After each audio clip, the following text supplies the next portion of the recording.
سؤال يا حمدي، أمورنا يا باشا. لو كان الحبيب عليه الصلاة والسلام عليه الصلاة موجود والسلام. ايش كان سوى؟ كان ادى مين اول؟ لو كان موجود مش قادر اقول لك، مش قادر اقول لك صراحه، مش قادر اقول لك، مش قادر اقول لك صراحه. الناس كلها كانت تحب بعضيها، اقل حاجه الناس كلها تحب بعضيها. اسيب الحاجات دي كلها واروح اصلي لو الرسول موجود.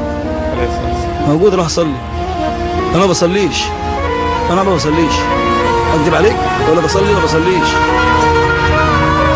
بس طب لو كان الرسول عليه الصلاة والسلام امامك امامي ايوه ايش تقول له في دقيقة؟ يعني اجري تحت رجليه وابوسها.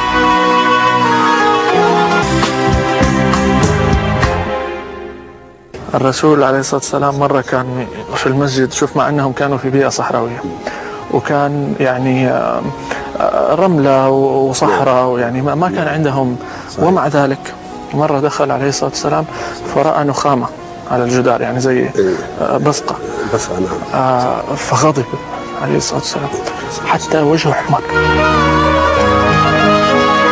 فجاءت امرأة من الأنصار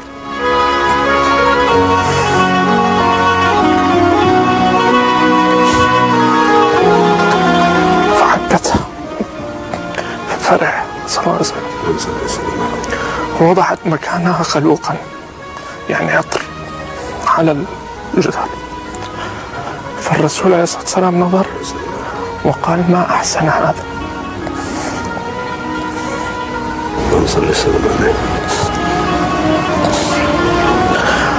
أنا أعتقد والله أعلم أن الرسول عليه الصلاة والسلام لو جاء اليوم هيقول لك ما أحسن هذا. الحمد لله.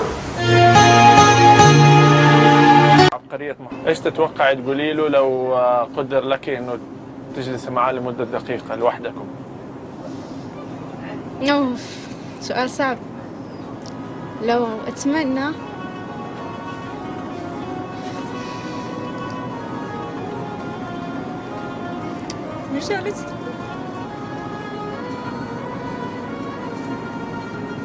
مجالسة النبي، يعني الواحد يتمناه في حلمه، بس لو الواقع لو علي أنا ياخذ بيشته يشيلني من الدنيا هذه، لو علي، لو على حسابي.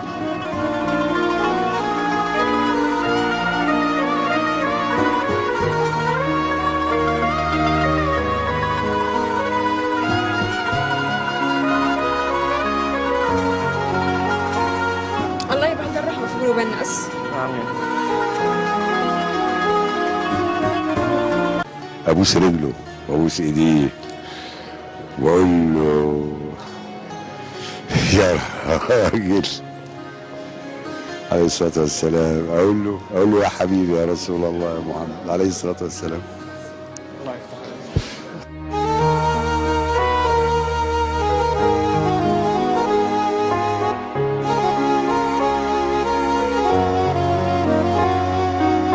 الله الله، ده انت قلت حاجه جميله قوي.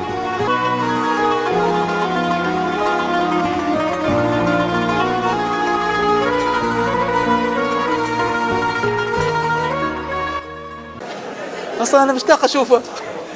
صحيح انا خجول منه ومقصر واشعر بالذنب واشعر اني ما استحق اكون في حضرته، بس انا احبه ومشتاق اشوفه، يعني مش ههرب. اول شيء هعمله اني سانزل واقبل قدميه صلى الله عليه وسلم. طيب السؤال الأخير أستاذ محمود، لو كان الحبيب عليه الصلاة والسلام أمامك ايش تقول له في دقيقة؟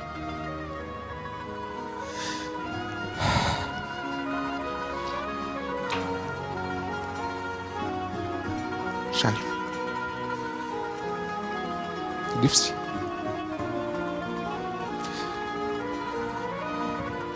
يعني، لا صورة صعبة، انت حطيت موقف صعب.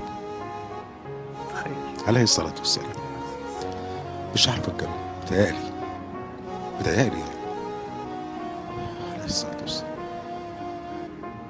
لا صدقني يعني مهما حاولت ادور على الألفاظ، مهما حاولت ادور على كلمات،